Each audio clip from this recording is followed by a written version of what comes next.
तो हे YouTube family, स्वागत करता हूँ मैं आपका मेरे फिर से एक नए ब्लॉग में। ब्लॉग की शुरुआत आज कर रहा हूँ मैं भराड़ीसैंण से। घूमना आया था यहाँ, तो मैंने कहा थोड़ी एक वीडियो बना लेते हैं। जो ड्यूक 390 मैंने लगभग मुझे 2-3 महीने हो गए हैं इसको लिए हुए। इससे पहले मेरे पास थी ड्यूक 250, जो आप वीडियो में देख रहे होंगे, वीडियो में देखते होंगे। तो इसके पहले थी मेरे पास ड्यूक 250, तो उसको मैंने सेल कर दिया है। और उसके बाद लाया था मैं 14 दिसंबर को लाया था मैं इसको ड्यूक 390 जेन थर्ड को। तो इसके बारे में हम पहले इसका रिव्यू देंगे। ये लगभग 2000 किलोमीटर चल गई है, तो इसका हम रिव्यू देंगे। इसका एडवांटेज और डिसएडवांटेज, इसमें क्या क्या अच्छाइयाँ और क्या क्या बुराइयाँ हैं वो भी बताएंगे आपको। दूसरी चीज़, हम इसके मॉडिफिकेशन के बारे में, मैंने इस पर कितना मॉडिफिकेशन किया है, कितना खर्चा आया है मॉडिफिकेशन का और कहाँ से मॉडिफिकेशन कराता हूँ मैं, वो आपको बताऊंगा मैं। इससे पहले मैंने इस पर, जो आप वीडियो में देखते होंगे, मैंने नियॉन कलर किया था, तो वो भी मैंने वहीं से किया। मैं देहरादूनी से करता हूँ, जो मॉडिफिकेशन कराता हूँ, जो टेपिंग कराता हूँ, वो देहरादूनी से कराता हूँ। तो मैं परमानेंट एक ही शॉप पे जाता हूँ, तो उसी से कराता हूँ मैं।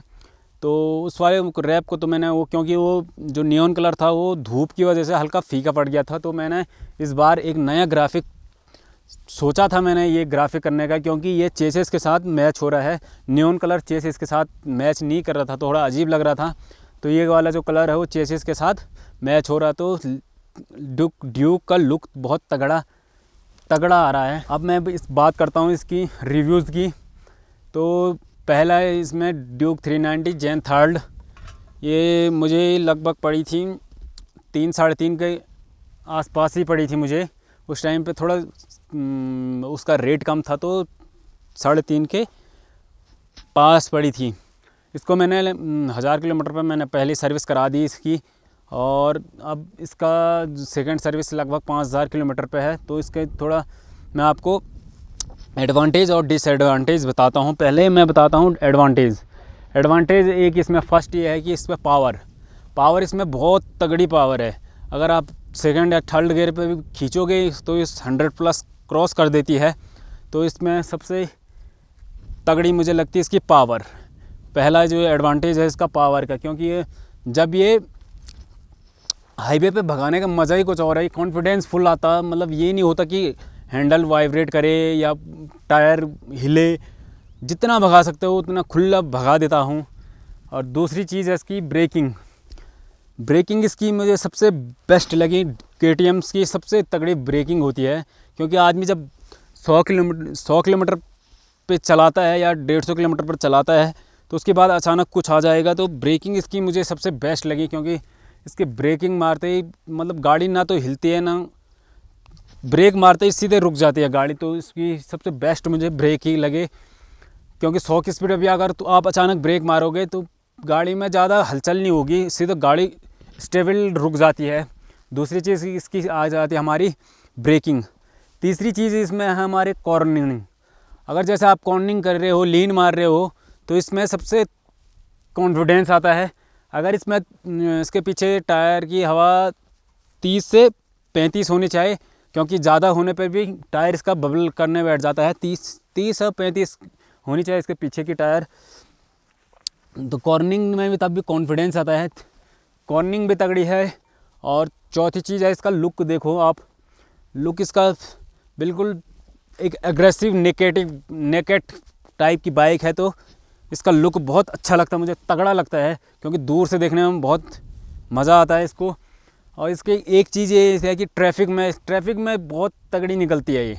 अगर तुमने दो गाड़ियों के बीच से निकालना है, तो ट्रैफिक में अगर ट्रैफिक लगा भी हो तो निकल जाती है। और गाड़ियों में थोड़ी ये रहता है कि डर रहता है किसी और पर टकरा जाए या किसी इस पर वो डर नहीं है। मतलब रॉ पावर ट्रैफिक में निकालने के लिए ऐसे निकलती है कि जैसे किसी भी गली से निकाल दो।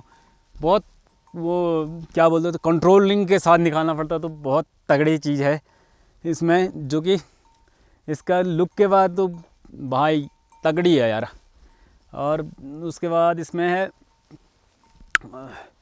लुक बता दिया आपको। अब इसका माइलेज भी सही है, मुझे 30 तक दे देती है, 25 और 30 इसके एडवांटेज है। अब डिसएडवांटेज की बात करूँ मैं, डिसएडवांटेज के बाद सबसे पहले आता है इसकी सीट। भाई 100 किलोमीटर चला लो उसके बाद आपके पिछवाड़ों की बुरी हाल होने वाले हैं। तो इसकी सबसे डिसएडवांटेज है इसकी सीट इसकी बहुत हार्ड है। तो 100 किलो अगर एक्स्ट्रा सीट लगेगी इस पर तब ठीक है, नहीं तो सीट इसके बहुत हार्ड है, पिछवाड़ों की बुरे हाल हो जाते हैं। 100 किलोमीटर पे ही ऐसा हो जाता है आदमी की दर्द करने बैठ जाते हैं। सेकंड चीज़ है इसकी हीटिंग इशू है। अगर आप दूसरे गियर पे, फर्स्ट गियर पे या दूसरे गियर पे ज़्यादा चलाते हो तो हीटिंग इशू तो बहुत आता है। अगर आप तीसरे चौथे पे भगा रहे हो तब उतना नहीं है, क्योंकि थोड़ा ट्रैफिक में है हीटिंग इशूज़। क्या बोलते उसको ट्रैफिक में हीटिंग इश्यूज है इसमें भी। और तीसरी चीज़ है इसकी वाइब्रेशन, थोड़ा वाइब्रेशन करती है ये भी, ऐसी बात नहीं है, वाइब्रेशन थोड़ा करती है। और KTM वालों ने एक वो कर दे कि इसका अब जो ये ड्यूक 390 जेन थर्ड है, इसमें क्या नहीं आ रहा है, ये टायर हैगर नहीं आ रहा और थोड़ा ये पीछे का लुक थोड़ा बल्कि हो गया है।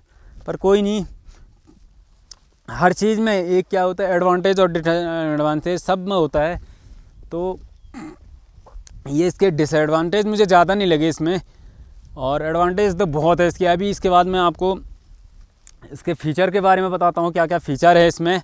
अभी फ़िलहाल इसके डिसएडवांटेज मुझे 3 ही लगे। उस 3 में भी ये है कि अगर आप ऐसी जगह चला रहे हो, ट्रैफिक वाले इलाके में चला गए, तब हीटिंग इशू तो हर किसी उसमें आएगी, क्योंकि उतना पावर वो करती है तो हीटिंग इश्यूज तो आएगी। वाइब्रेशन तो गाड़ियों में आता ही है, हर किसी गाड़ी में आता ही है वाइब्रेशन, तो वाइब्रेशन भी उतना वो नहीं है। हीटिंग इशू थोड़ा सीट की प्रॉब्लम है, क्योंकि लॉन्ग राइड पे जब राइडर चलता है तो 100 किलोमीटर 200 किलोमीटर 250 किलोमीटर के बाद ही क्या होता कि आदमी उतना वो नहीं कर पाता, दर्द होने बैठ जाते। तो इसकी मॉडिफिकेशन करके भी ठीक हो जाएगा वो, कोई बात ऐसी इतना वो नहीं है। तो इसकी एडवांटेज है। अब बताता हूँ मैं आपके इसके फ़ीचर के बारे में कि क्या क्या इसमें फ़ीचर है, क्या क्या इसमें क्या है, वो बताता हूँ आपको, दिखाता हूँ आपको। तो दोस्तों अब दिखाता हूँ मैं आपके इसके मीटर के और इसके फ़ीचर के बारे में, क्या क्या इसमें फ़ीचर है, क्या क्या इसमें वो है। तो हमने ऑन कर दिया रेडी टू रेस ड्यूक 390 का। तो फर्स्ट आता है इन बटनों पे, यह एक क्या है ब्लूटूथ कनेक्टेड फ़ोन है, आप ब्लूटूथ कनेक्ट कर सकते हो। और इसमें ये मेन्यू, अभी इसमें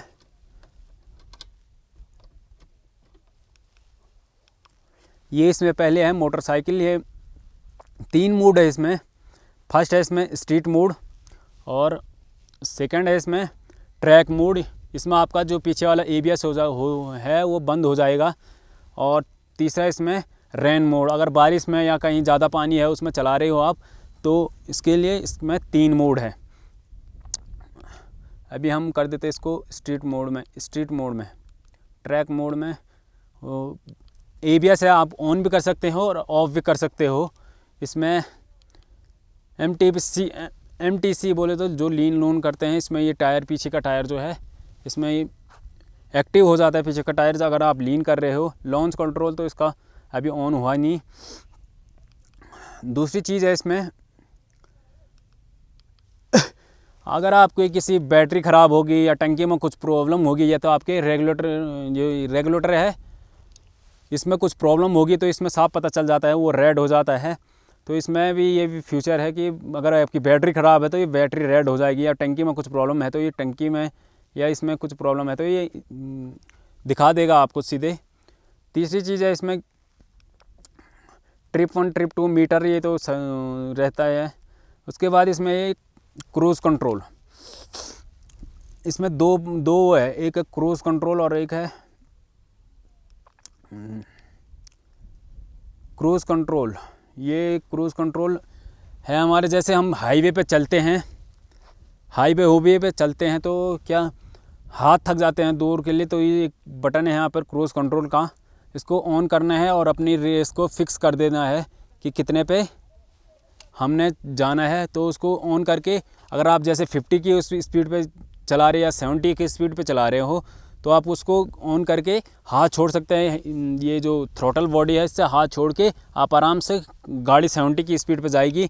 तो ये फीचर इसमें क्रूज़ कंट्रोल हर किसी उसमें नहीं आता है। ये प्लस का ये जो यहाँ नीचे है इसमें ये प्लस होता है 5 या माइनस होता है, आपने कम करना है, प्लस करना, माइनस करना, ये इसके लिए है। और इसके बाद ये जो आपका ये जो बटन दिख रहा होगा ये हैज़ार्ड का है। ये चारों चार हैज़ार्ड ऐसी, ये हैज़ार्ड चारों चार हैज़ार्ड का है। पर इसमें भी एक वो है, अगर आप जैसे किस पे हाईवे पे चल रहे हो या फॉगी इलाके में चल रहे हो तो इसमें आप चाबी ऑफ करके भी ये हैज़ार्ड जले रहेंगे आपके। चाबी आपने निकाल दी, जैसे कि मैंने चाबी निकाल दी, यहाँ पे अभी भी हैज़ार्ड जल रहे हैं। तो ये इसमें बहुत अच्छा फीचर है, क्योंकि फॉगी इलाके में पता नहीं चलता है कि गाड़ी खड़ी हो रखी या कुछ और की, तो इसमें पता नहीं चलता है। तीसरा चीज़ है इसमें आपका क्या, क्विक शिफ्टर और ऑटो फ्लिपर। क्विक शिफ्टर और ऑटो फ्लिपर बिना क्लच दबाए गियर अप डाउन करना है। ये भी नया फीचर आ चुका है KTM ड्यूक 390 जेन 3 में, क्योंकि ये फीचर अभी सुपर बाइकों में आता है और KTM ने पहले ही ये लॉन्च कर दिए हैं। तो ये भी ये इसके मीटर के वो हैं, और ये इग्निशन का है और ये स्टार्ट का है। तो ये हमारे ये फीचर है इसमें अभी तक। इस रेंज में जिस 3.5 लाख के रेंज में मतलब अच्छी गाड़ी है ड्यूक 390। तो जैसे कि मैंने आपको बताया था, अब मैं आपको बताऊंगा इसमें मैंने क्या क्या मॉडिफिकेशन कराया है और कितना का मुझे टोटल मॉडिफिकेशन पड़ा था, कितना खर्चा हुआ था मुझे। तो फर्स्ट आता मॉडिफिकेशन में इसके ये लीवर गार्ड। ये लीवर गार्ड मुझे शायद 400 या 500, मुझे कंफर्म याद नहीं है, शायद 400 या 500 के रेंज में मिल गए थे, क्योंकि इसका ये ऑरेंज है तो मैच कर रहा था, तो मैंने ये वाले लगवाए थे। फर्स्ट इसमें लग रखे लीवर गार्ड, सेकंड इसमें लग रखे ये विंग्स लगे हैं, शीशे लगे हैं, जो कि एक ड्यूक को एक तगड़ा लुक देती है। आगे से देखो आप, बिल्कुल तगड़ी लुक दे रहे हैं, और इसके शीशे भी बड़े अच्छे लग रहे हैं। तो ये दूसरा मॉडिफिकेशन है। तीसरा मॉडिफिकेशन जो मैंने किया है इसमें ये फॉग लाइट। ये शीशे मुझे पड़े थे लगभग 700-800 के करीब पड़े थे मुझे ये शीशे। और ये जो लाइट लगाई थी मैंने, ये लगाई थी मैंने 2100 की है ये। इसमें अलग अलग फीचर है, दिखाता हूँ आपको जला के। फर्स्ट इसमें ये नॉर्मल रेड कलर की लाइटें हैं, सेकंड इसमें आपकी वाइट है, और थर्ड इसमें ये आप इतने फीचर हैं इसमें, इतने वो हैं। तो ये मुझे थोड़ा पड़ गई थी, लगभग 2100 तक के पड़ गए थे मुझे ये।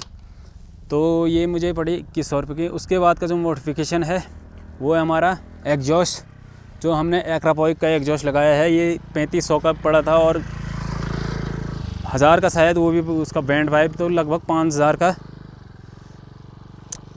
4500 या 5000 का इसका एग्जॉस्ट का वो आ गया था मुझे। तो ये हमने नॉर्मली इतने ही मॉडिफिकेशन, और इसमें लगे हैं हैज़ार्ड लाइट लगाए हैं। दिखाता हूँ आपको हैज़ार्ड लाइट।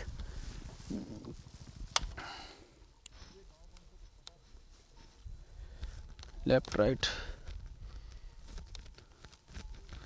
तो ये देखो इसमें लगाए थे मैंने सिमटेक के जो हैज़ार्ड लाइट आते हैं वो लगाए थे। ये वायरिंग ये डायरेक्ट लग जाता है। पहले तो हमें पता नहीं था कि ये हैज़ार्ड लाइट जो मेरी ड्यूक 250 थी तो उसमें क्या सीट के पीछे लगता था, और जो इसमें इस ड्यूक 3 जनरेशन 3 में लगाना चाहते हो तो इसमें इसी जो लाइट है, जो आगे की लाइट है, इसी के अंदर लगती है। तो बहुत उस समय हमें बहुत दिक्कत हुई कि क्या ये लगते कहाँ हैं, क्योंकि हमें पता नहीं था कि इसमें आगे लगते हों। और बाइकें जो ड्यूक 250 थी मेरे पास, उस पर तो सीट के नीचे था, पीछे सीट के नीचे था। पर इस पर थोड़ा दिक्कत थी, इसमें उसको एडजस्ट करना और रखना बहुत दिक्कत थी। चलो कोई नहीं, लगा दिया। अब मैं बताता हूँ आपको इसकी रैपिंग।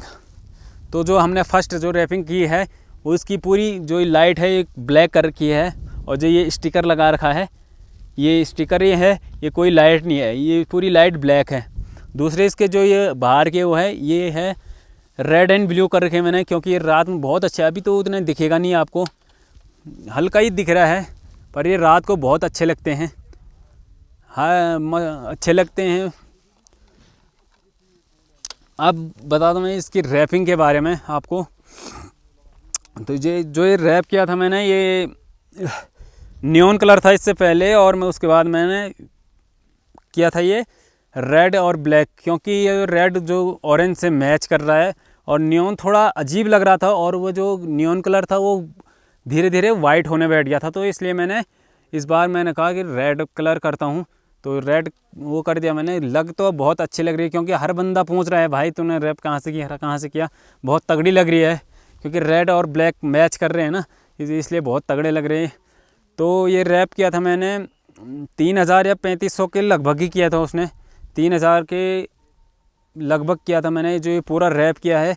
ये क्योंकि ये वॉलपेपर है, ये वॉलपेपर है, ये थोड़ा महंगा है, तो ये बहुत तगड़ी लग रही है इसमें।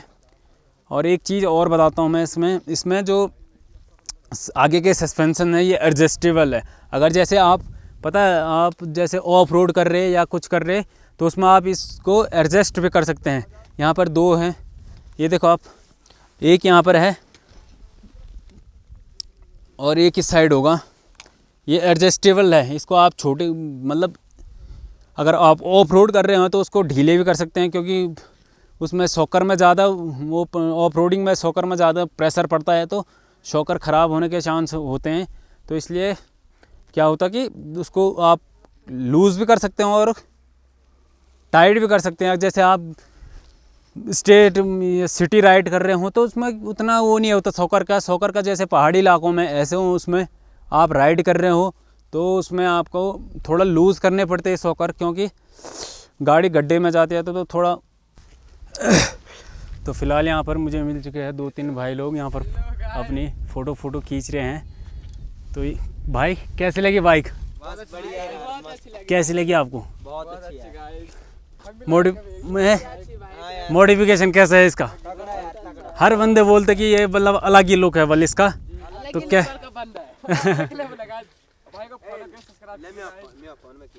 तो कुछ बोलना चाह रहे हैं आप लोग? बहुत अच्छी है यार भाई साहब, आपकी बाइक बहुत मस्त। तो भाई को फॉलो और सब्सक्राइब कर दो भाई यूट्यूब पे। तो बस यही चाहता था मैं कि अपने जो पैसे हो वो वसूल हो प्रॉपर।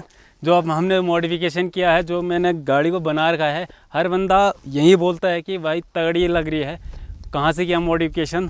तो यही सुनना, जब ये आदमी सुनता है, कोई जो बाइक लवर होता है, जो बाइकर्स होता है, वो ये चीज़ सुनता है कि बाइक अच्छी लग रही है, लोग फ़ोटो खींचते हैं, तो एक दिल में अलग वो होता है कि मतलब मैंने जो खर्चा किया है वो पूरा वसूल हो गया है। क्योंकि बहुत अच्छा लगता है ये जो KTM है ड्यूक 390, ये हर बंदे की एक ड्रीम बाइक रहती है ना बंदे भाई? ये हर चीज़ की हर बंदे की क्या होती है, ड्रीम बाइक है ना। तो दोस्तों फिलहाल मैं पहुंच चुका हूं घर पे, और ब्लॉग मैं इसलिए नहीं बना पाया क्योंकि बारिश लग गई थी, तो मैंने ब्लॉग नहीं बना पाया और घर आ गया मैं। अभी टाइम हो चुका है, 7 बज चुका है, और वीडियो को करते हैं यहीं पे एंड, और मिलते हैं आपको नेक्स्ट ब्लॉग में। तब तक आप वीडियो को लाइक कीजिए, कमेंट कीजिए और चैनल को सब्सक्राइब कीजिए। Bye bye.